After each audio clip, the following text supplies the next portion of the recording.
I'm Claire Edwards, and you're listening to Authentic Leadership, a series of conversations, insights and inspirations with leaders who are real, raw and authentic. Today I bring you a conversation with Nicky Mih, founder of Free to Shine, a child protection organisation that prevents school-age girls being trafficked into the commercial sex industry in Cambodia. Nicky shares with us her unique journey of how she came to create a charity, something that wasn't on her to-do list, and the interesting twist that became her vision. I'm sure that as you listen, you'll glean so many valuable leadership lessons for life. Enjoy. I met Nicky Mih when she had just launched her not-for-profit organisation, Free to Shine. We were in a small, stuffy community hall. I believe it was the CWA on the Sunshine Coast. And I saw then in Nicky a determination, a vision, and a passion that I knew would change many lives. Nicky is the founder of a child protection organisation that prevents girls from being exploited or trafficked into the commercial sex industry in Cambodia. These aren't easy statistics to hear, but they do need to be shared. Cambodia ranks 9th highest for percentage of population living in slavery. There are more than 4.8 million victims of forced sexual exploitation, and more than 99.4% are women and girls, over 21% of which are children. Now, my business partner Anne and I have been supporters of Free to Shine from the early days, and I invited Nicky to be in conversation with me for the category of the visionary leader. And Nicky reminds me of that old proverb that, if you think you're too small to make a difference, try sleeping with a mosquito in the room. And I recently found this quote heading chapter 2 of Nicky's new book, Do What Matters, which we'll chat about later. Nicky, welcome to Authentic Leadership. Oh, thank you for having me. It's been a long time and it's been lovely. We just caught up on Zoom face to face before, and it was lovely to see your smiling face again. Thank you. So, Nick, before we get into your vision for Free to Shine, I'm curious as to what was life like pre-Free to Shine? What were you doing? And was heading up a not-for-profit ever or always part of your early vision? That's a really good question. Life was good. It was 1 decade ago, but seems like many decades ago. Mm-hmm. And no, heading up a not-for-profit was most certainly not part of my vision. So my background's in psychology, primary school teaching, and I was a primary school teacher, primarily grade 5s and 6s, but other year groups as well. Mm-hmm.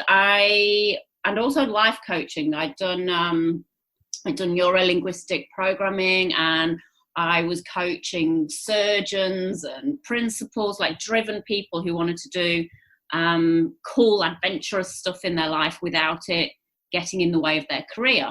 Oh. So I was happy in life in general. I was happy. I'd had lots of adventures, so you can hear from my accent. I grew up under the grey skies of England. Yeah. And I decided when I was 13 that I would emigrate out to Australia. And so on the way, I turned that into an adventure. I lived in a little Greek village for a year. I hiked mountains in Canada and swamps and volcanoes in Hawaii and glaciers in New Zealand, and kayaked on the Colorado River, stayed in a Navajo reserve, drove a monster truck school bus over crushed cars. I did heaps of really cool, fun things. But one thing that was always on my mind was helping children, especially abused children. So when I was a primary school teacher, that was never my end goal. That mm-hmm. was a stepping stone to becoming either an ed psych or clinical psych to work with children. And I guess the more and more psychology I did, the more it raised as many questions as it answered for me. So it wasn't quite the right fit for me. And that's when I discovered coaching. And so I was about to go off on a new thing with coaching, but the very first question that got asked in the coaching course when we were practicing on each other was, in what way have you not stepped up in the world? Ooh, And what a question. Yeah. And that's basically what sent me off to Cambodia and where this all began. But no, even when I was doing that first volunteer month in Cambodia, I did not plan to start a charity. And neither do I actually think anybody should. My plan was to volunteer for an hour a day, so maybe 7 hours a week. But I asked a group of survivors what they wanted and what they needed. And when they explained to me that they wanted to end sex trafficking, I began looking for a not-for-profit that was doing that, because this particular one that I was volunteering with was in rescue and what they call rehabilitation, like aftercare, which is where I thought I'd be able to apply these NLP skills, actually. But it wasn't what they needed when I got there and I met them. It wasn't what their focus was. So it was much more of a Western concept. So when I began looking for who was doing prevention, which is what they wanted, I couldn't find the organisation. So I couldn't volunteer for anybody else because it didn't exist. So they almost handed you the vision. They did. It's not my vision. Wow. And I mean, and it's a hugely bold vision. So where, I mean, you know, what would you like me to do? Oh, end sex trafficking. I know. Where do you start? I wasn't specific in my question when I asked, what do you want and need? I forgot to say, bear in mind, I've got an hour a day. What do you want and need that like 30 of us on the Sunshine Coast could achieve in an hour a day? But you also had a choice to decline that, and you didn't, and make and I suppose that's how you did step up hugely. So how did you then how did you embrace that? How did you take that on and own it? I couldn't say no. I couldn't. Yeah. They were the strongest, most incredible young women I have ever met. And I know strong women, and I learned about strength from them. So when they explained to me that they wanted me to go out into rural villages to find girls who aren't in school and get them into school, because if they were in school under the watchful eye of a professional, then they wouldn't be trafficked. I knew, I got goosebumps all across my body. I knew they were right. I thought, right, well, I've done psychology to help children who have been abused. As a teacher, before I taught science, geography or anything, it was about making sure that child was safe, looking for clues and signs in the girl that screams every time granddad picks her up from school and things like that. So I knew that you've got that child protection angle to it, you know. So when they asked me to do that, I'll be honest, I was a bit stunned because I didn't know how to do it. I had zero idea how. At that particular point in time, I'd never even been out to a rural village, let alone go out to a rural village and find girls. Like, how am I going to get to the village? Oh, okay, well, if I work out how to get there, then how am I going to find girls who aren't in school? And geez, if I find them, how am I going to get them in school? Like, I had no idea, but I knew they were right. I knew it had to be done.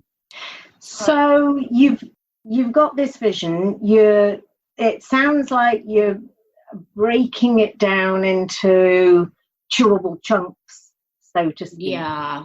I mean, I think that's important.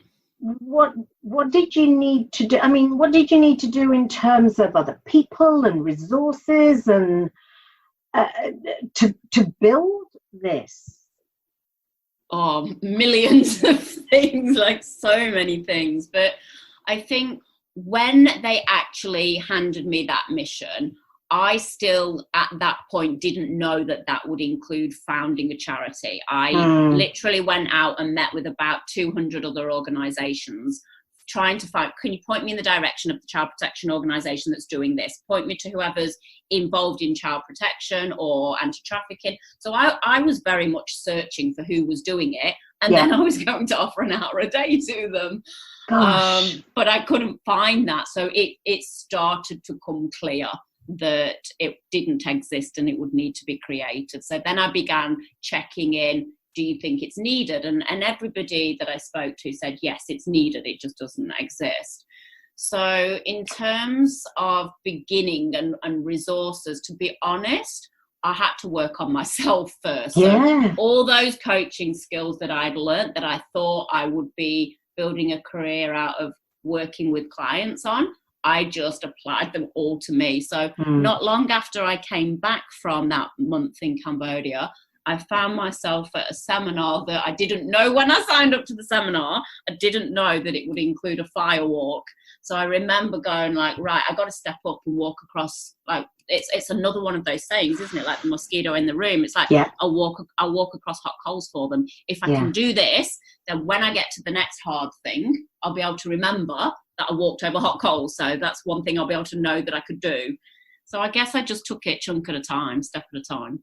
And I think it's interesting. I'm just reading, you know, in your book, you said, it was a mission of epic proportions. Yeah. And I think there's a point that you just made there about self-leadership and how important self-coaching is in self-leadership, about building that awareness, about checking in with yourself, and I suppose also, you know, being kind to yourself, because if this is a vision that's been handed to you, how do you manage that pressure? Did you see it as pressure because you've gone out and you found that nobody else is doing it, you've accepted it, you couldn't not do it?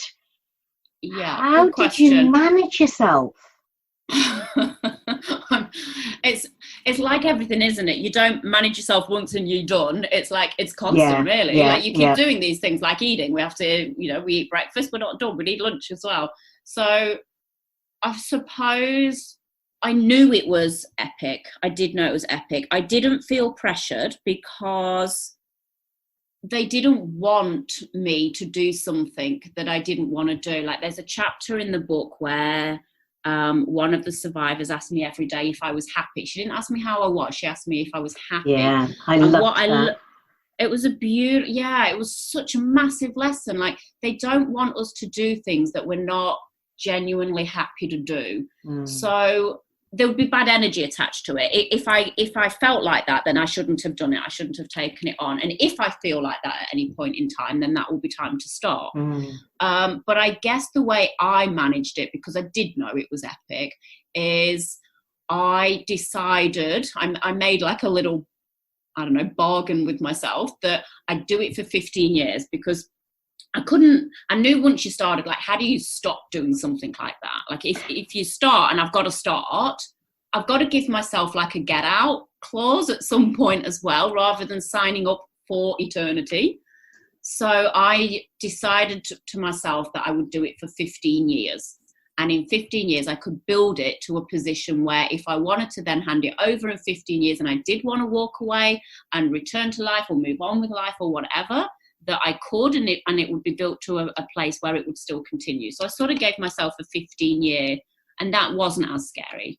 Yeah, and I think that's really important, because at the end of the day, it's your career as well. It's of course it's a vocation, but it's also your career. It's like, you know, asking a priest, and the priest says, you know, do you think I'm perfect? No, it's a job as well. So and from a leadership perspective, then yes, you need that succession planning, you need that exit plan, and I'm really keen to explore a little bit more of just expanding on the things that were involved in setting this up, you know, in terms of your own leadership skills. What were some of the milestones, the challenges, the lessons learned? And by the way, I love how every chapter in the book finishes with a lessons learned. So what were some of the key, gosh, it's like, okay, and now leading this organization. Well, I guess my plan was to stay 3 steps ahead. So I never thought, right, I've got to become all of it to be able to begin it. I just thought, right, at this level of it not existing, like, I've just got to get it started. And then as I work on the organization, which I'm doing all day, every day, I must also work on myself so that I've grown and developed 3 steps ahead so that I can then take the organisation forward. Otherwise, it'll outgrow me immediately. Like, I've got to grow. It's not just the organisation. So I guess I'm just constantly doing that. I find that my life works in quarters. And so at the end of every quarter, I reflect and reassess and work out what else does the organisation need and what else do I need. So lots of research, lots of learning, lots of I've done more courses since then. And I'm putting the right people around me. And so it wasn't as if you lived in Cambodia for 10 years before you embarked on this mission of epic proportions. So what were some of the cultural challenges that you had in building a team and leading people? It's loads. Yeah. Where do I start? You're about to get to that section in the book. Okay. So when I first began, all the research explained that we should really be working with, like, in partnership with people. So finding local organisations that were already doing this. And since we couldn't find a local organisation who was already doing this, finding a local organisation who were doing something similar or around child protection, and then bringing this into that. So to begin with, we tried working in partnership with organisations because that was apparently best practice. But as you'll see in the chapters that you get to shortly, that did not work. That was never going to scale. That was always going to require me doing a lot of progress reports, paperwork, case notes. Like, it wasn't going to be as professional and best practice as what we wanted it to be. I always wanted to know that when I'm talking to people, I want to be able to say with full integrity and authenticity that, like, your money will be well spent. And I got to the point where I wasn't able to say that if I continued there. So that was some of the cultural things that, and then just, like leading staff, like I've got a staff of 22, but over a decade, I've had 67 different staff. So recruiting, 10 of those have been international staff that have worked with me on this, and the rest have been Khmer. And the cultural differences are massive from concepts of fairness. I never would have realised that a concept of fairness would differ so greatly between the two countries. Can you give us an example of that? When I had 7 staff and we were going to be recruiting more, we were growing, so we were going to be recruiting additional education officers, and they sat me down to talk about the pay structure, that I was giving them too much money, too much of too big an increase. So their salary was increasing too quickly, basically, too much and too quickly. Really? And I was like, oh, yeah, I know. But the thing is, they wanted me to change that for future staff, but they didn't want it changed. Obviously, they didn't want it changed for current staff. But I'd actually, out of those 7, 3 of them were new. And so they were at the beginning and were about to get that particular reward structure. And they didn't want it for the next people that came in, but they did want it for themselves. And I was like, well, how is that fair? Like, if you really think that's the better system, don't we want the better system for you? And they said, yeah, that is the better system. No, we want the worse system. I was like, doesn't make sense. And we talked and talked and talked, and I could not understand I couldn't understand how they thought that was fair, but they were adamant it was the fairest thing to do. Gosh, okay. So how did you resolve it? I went away for 4 days to the mountains and did some yoga and meditation and tried to get my head around it and work out, like, is there something that they're saying that I'm not getting? Am I not reading between the lines? Like, what is this? And then in the end, I just had to say, as much as I want to take into account, I want to take everybody on this journey with me. I want my team to be very much on this journey with me. But that doesn't mean that everything can be a democracy. It was one of my first lessons that if I'm going to lead this, I have to make the decisions, and then I have to live with those decisions. So even if my entire team are saying that that's wrong, if I don't think so, then I have to do it. So I did it. I kept the pay structure for them and for the new ones coming in. And sure enough, it came to bite me in the bum years later. Like, I was wrong. Wow. So how did it bite you on the bum? Oh, that's another epic chapter. You'll get to that chapter too. I wish I'd got this book earlier, I tell you. You will get to that chapter, but it basically resulted in me losing an entire staff. It was crazy. It's like one of the hardest things I've been through, where the whole staff walked out. Wow. I had to start from the beginning again. Wow. It's really interesting as I'm listening to you. What I'm hearing is, on the one hand, you're absolutely driven. You have a passion.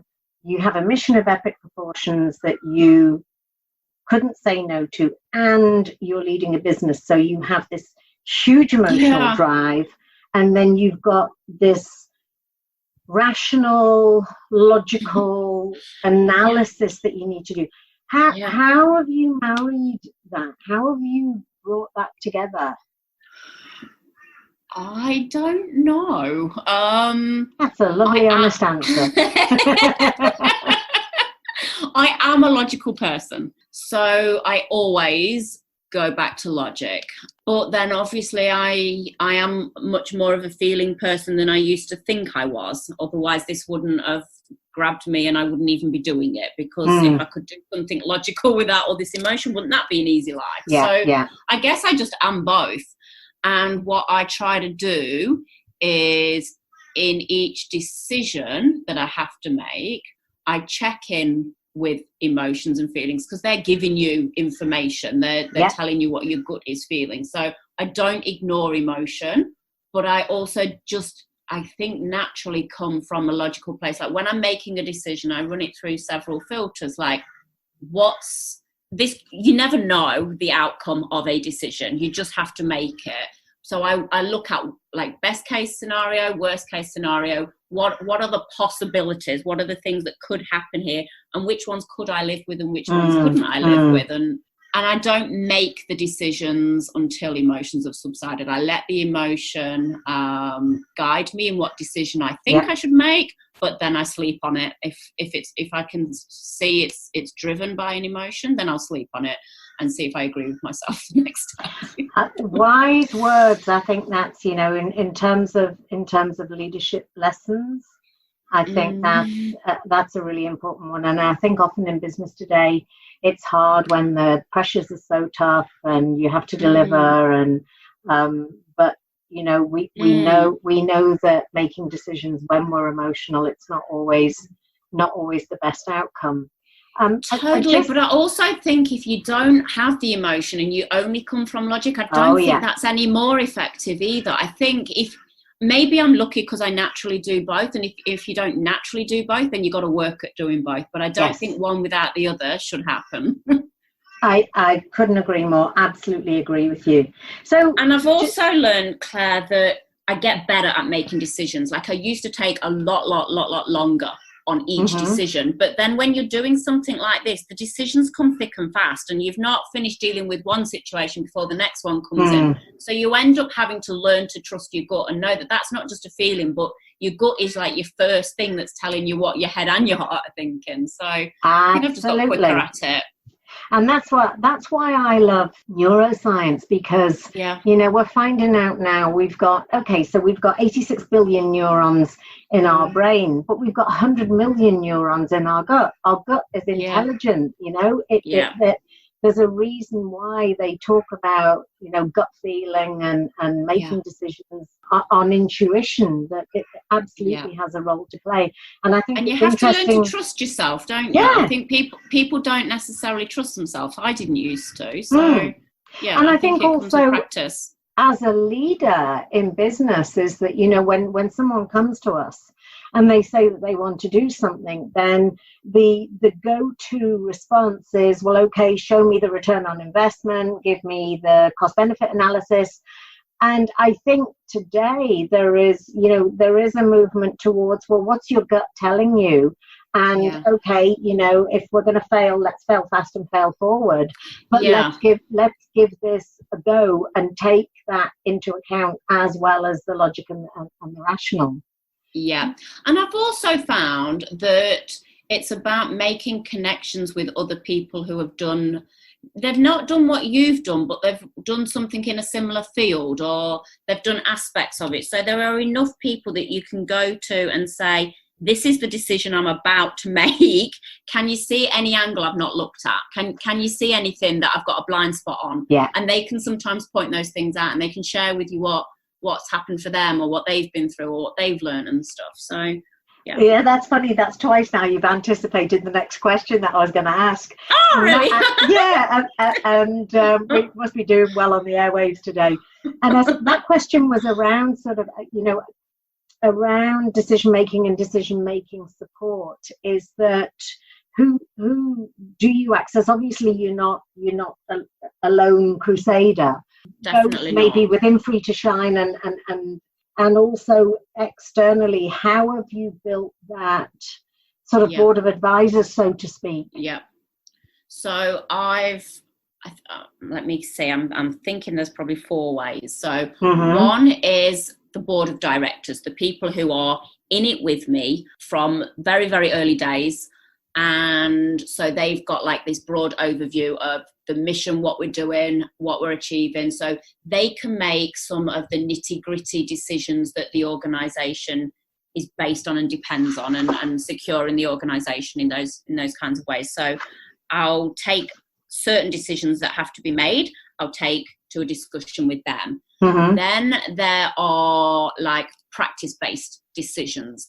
And they're not the people for those decisions, but there I hire really, really competent, experienced, skilled people. So I hire psychologists and social workers with 20 years experience and stuff. So then they don't make decisions alone. They bring the difficult ones and we'll case conference it. We'll work it out. So those decisions are covered by people with that expertise. And then, as you mentioned not too long ago, you said, not only are we doing this, which is like social work and child protection, but it's also very much got a business aspect to it. So I thought, right, well, I've got psychology, I've got teaching, I've got coaching, I've got a little bit of business, but it's not my strength. So I built a team of business advisors. So when I've got business stuff that needs to be checked in, I go to people with a lot of experience and results in the business sector. So we talk through those things. And then the fourth set of support that I've set up around me is other people who have founded other organizations, like charities, other charities. And I've got like a really good solid group of those where I can take any decision and any like problem, challenge, difficulty, question, and I'm always met with support because it's other people who are doing it, they get it. So always happy to support. And going back to the early days, someone who comes to mind with me for you was Kylie. Tell me about Kylie. Yeah, Kylie's been awesome. So I met Kylie when I first got back from Cambodia. I was invited to a lot of different business networks to talk, and Kylie had been asked to attend this particular network because they knew I was speaking and that they wanted her to meet me. And so while I'm talking, I did something like a 15-minute presentation, and I saw this woman sitting in the crowd, like paying so much attention, tears in her eyes. And she came over and met me afterwards, and she's never left my side since. She's been amazing, absolutely amazing. Wow. And her and I work so well together. We're quite different. Like, she loves the stuff that I don't, the compliance, the government, the accounts, the finances and all that stuff. And then I do the stuff she hates, like the public talking and everything. So we have worked so well together. I couldn't have done it. I really don't think I could have done it without her. Did you make her sign a 15-year contract? I keep trying and she won't. I keep wanting to tell her she has to stay, and then I'm like, no, damn it, we're anti-trafficking. I can't make people stay. I've got to make her want to stay. Oh my goodness. Well, no, I mean, there's some good leadership lessons there as well about surrounding yourself with people who are as good as, or if not better than you, and getting that diversity of skills and strengths. 100%. Yeah. Wow. I think you've mentioned it a little bit, but I'd like to explore it a little bit further, because we had a chat just before we went on the podcast, and in the spirit of authenticity, I said to you that I was really struggling with the book, because even though, I've been a supporter of Free to Shine for a long time, and I've got my lovely little girl, Keith, who I sponsor, I didn't really understand what was going on, and I would just really urge people to get your book and to read it, because I know that if I go into any of those details now, I'm not going to be able to do the rest of the podcast without being a blubbering mess. But I think the question I want to ask is that, I mean, you must have experienced some very challenging situations, and going back to this thing about you're on a mission and you're running a business, is how do you bring yourself back to balance? Because you have to maintain your reserves to keep going. Yeah. It's a really, really, really important question, I think. And it's one that I probably only got good at 3 years ago. And even then, I probably started it 3 years ago, and I've got good at it now. I think I probably just went, and just kept going to begin with. And then by the time we'd gone through a lot of challenges, a lot of harrowing experiences, I realized that I was like residually tired. And I thought, I have to look after me, because we haven't built the organization to the point yet where it would truly survive and thrive without me if something happened to me yet. Like we're building it to that in case something does. But so I suppose what I'm saying is, to begin with, the driver for me in taking care of myself was to take care of the organization. What I've obviously realized since then is that I ought to be looking after myself anyway.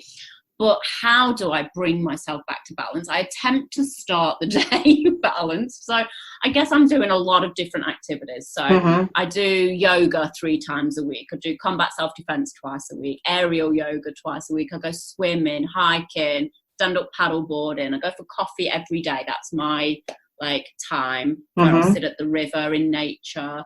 Lots of beach walks with my dog. My dog keeps me in the moment, little Willis. But I don't know, for me, yoga, there's 3 things that we seem to focus on in our yoga classes, which seems perfect for me. I don't know if it's been tailor-made for me or not, but we're building the building blocks of strength. And I think, so I've got to look at strength.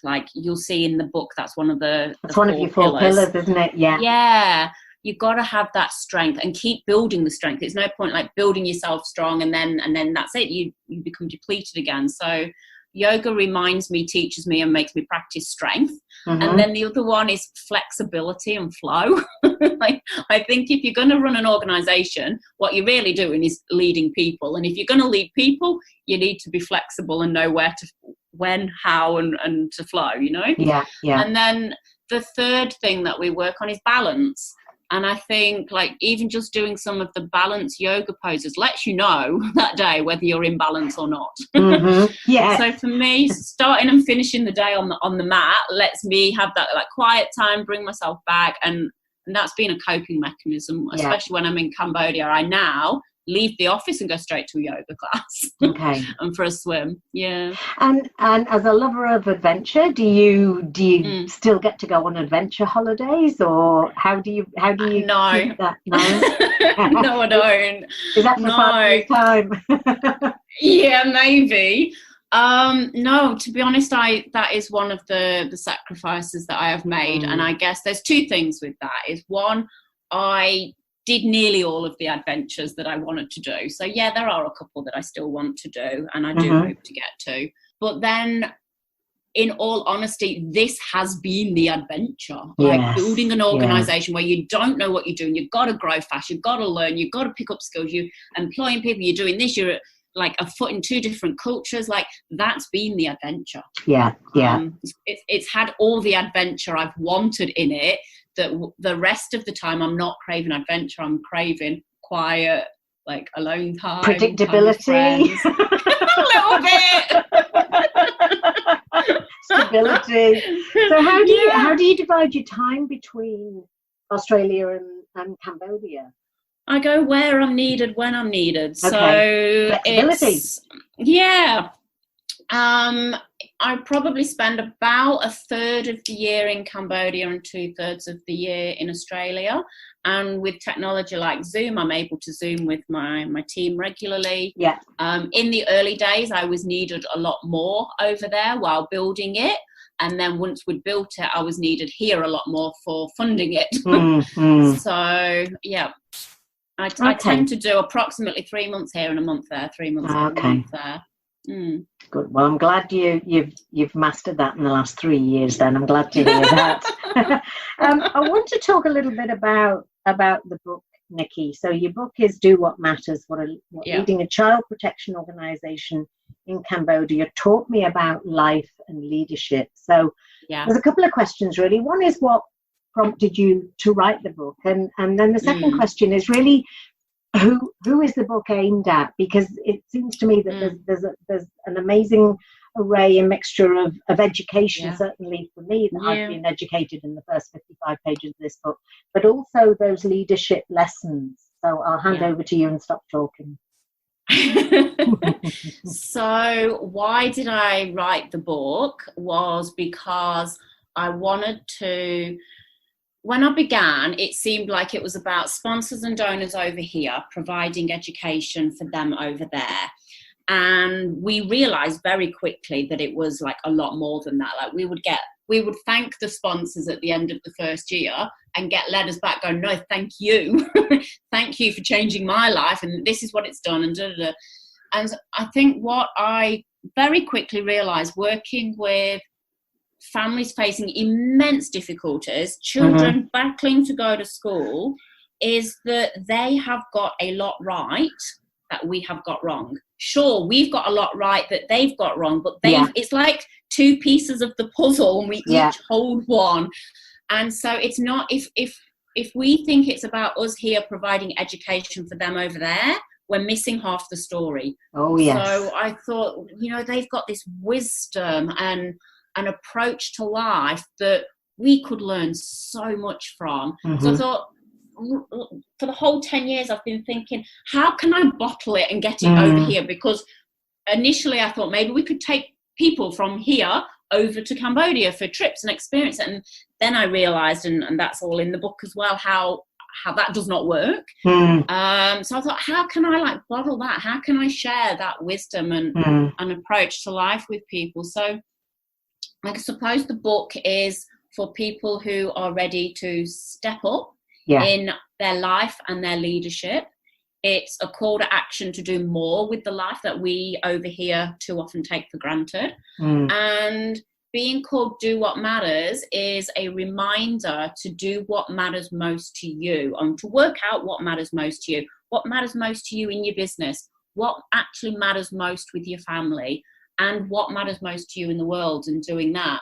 But you're right to spot the lessons learned, the end of each chapter having been built around a lesson, and that being at the end of each chapter. Because I thought most founders of charities write a book in terms of like a memoir or a biography.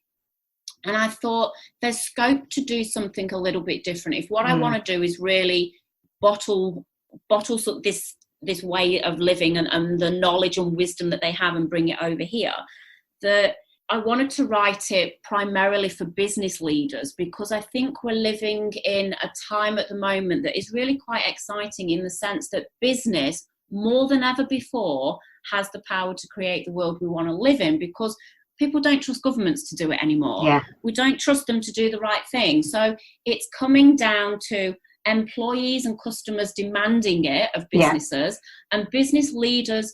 When I've been as I've been working with business leaders to grow our funding, I've been really hearing from them more and more how they're looking for ways to leverage their skills and resources, that they've built this thing that they love, they do this thing, but they know that with the skills they have and the resources they have, they could be leveraged to do something else. And so I think with 2020 just beginning, and we're now on that last 10-year countdown to the 2030 development goals, there's a real opportunity to speak to business leaders about what they can do. So that was one of the reasons that I structured it the way that I did.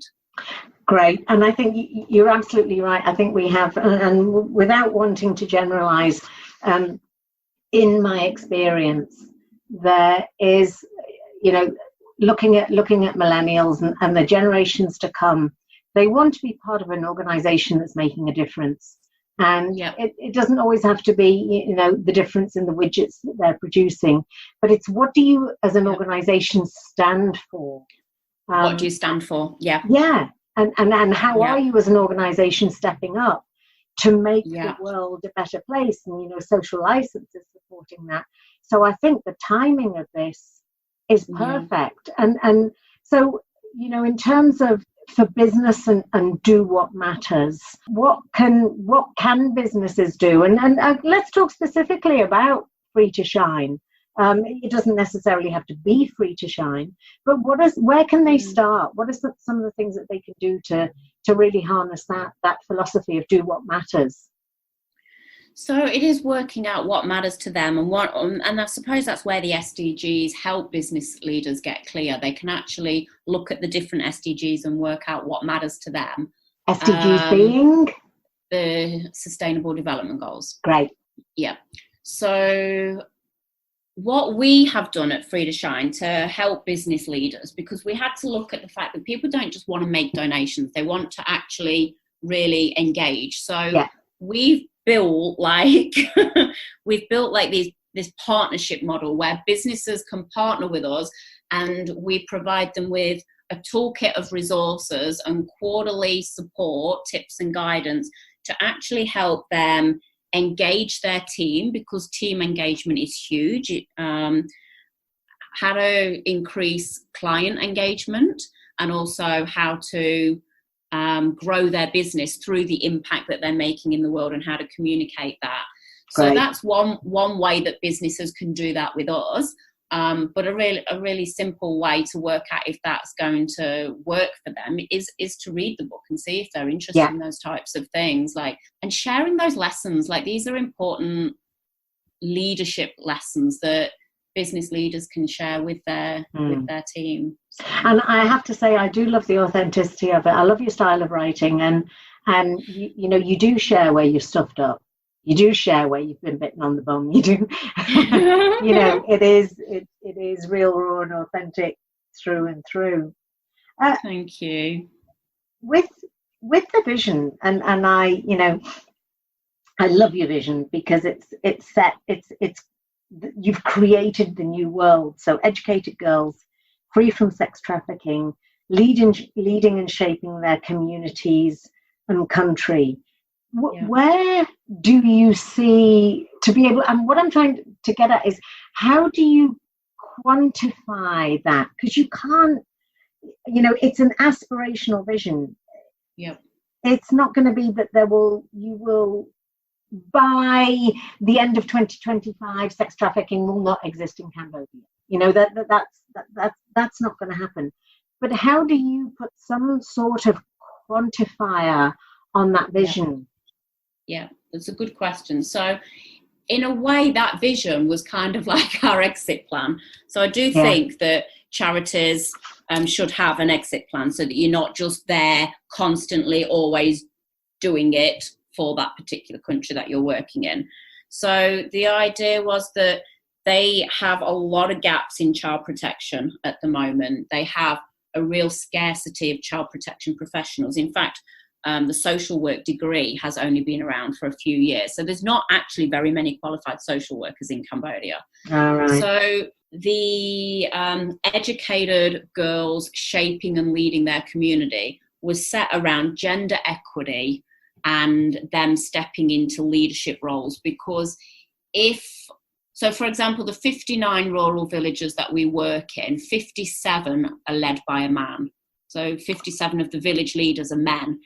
And I believe that if women led 50% of the villages, 50% of the communes, 50% of the workplaces in Cambodia, the child trafficking would be reduced massively. Yeah. So I think it's important to help women get into those decision-making roles and those leadership roles across all different sectors, but also child protection, so psychology, teaching, social work, and law. We need female lawyers who won't be corrupted. Yeah. So that was kind of where that vision came in. But to answer your question, how do you measure that if it's not quantifiable?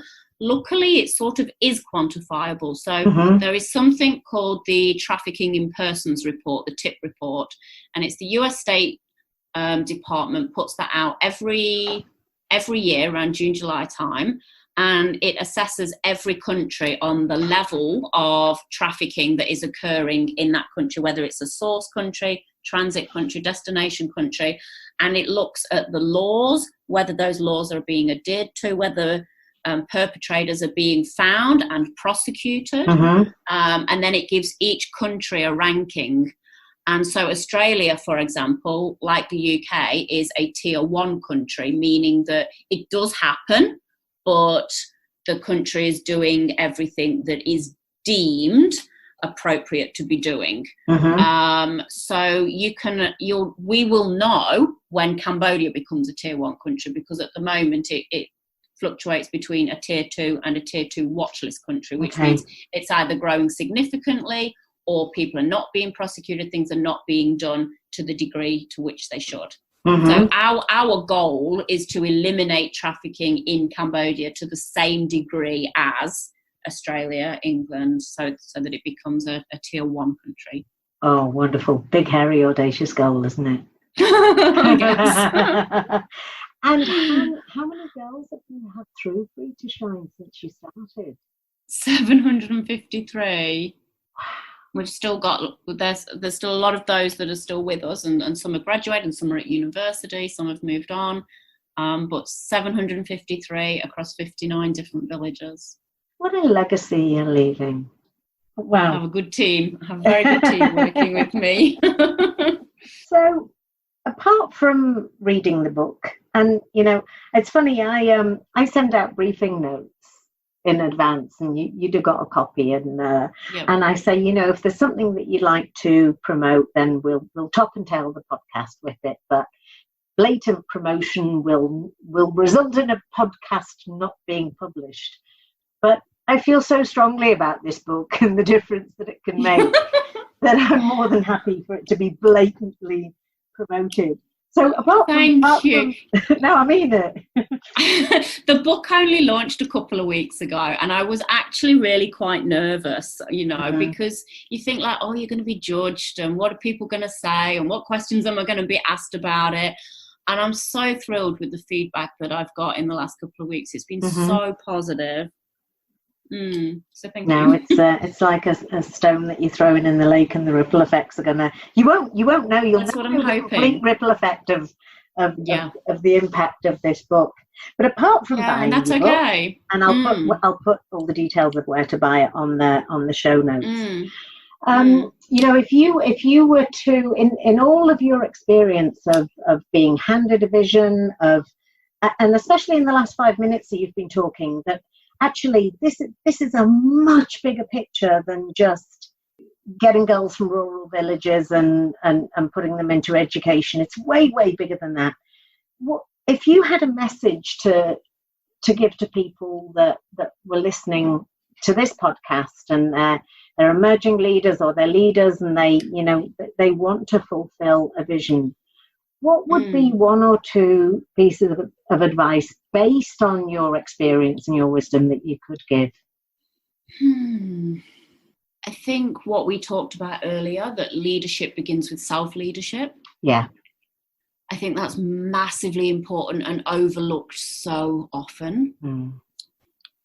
Checking in if what you're doing is effective, as well as checking in if what you're doing is ethical. And to keep checking in on those things, to keep learning. Keep learning, keep growing. Get that support system around you.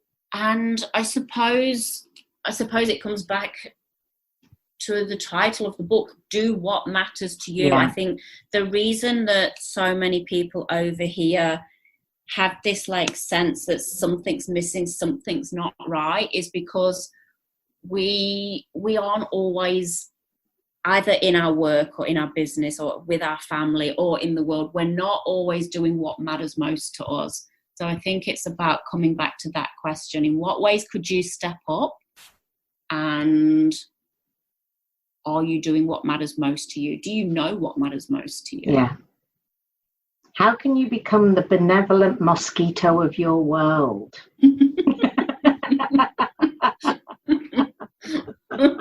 Oh, Nicky, it's been such a pleasure to speak to you, and I just, likewise. I really do take my hat off, and for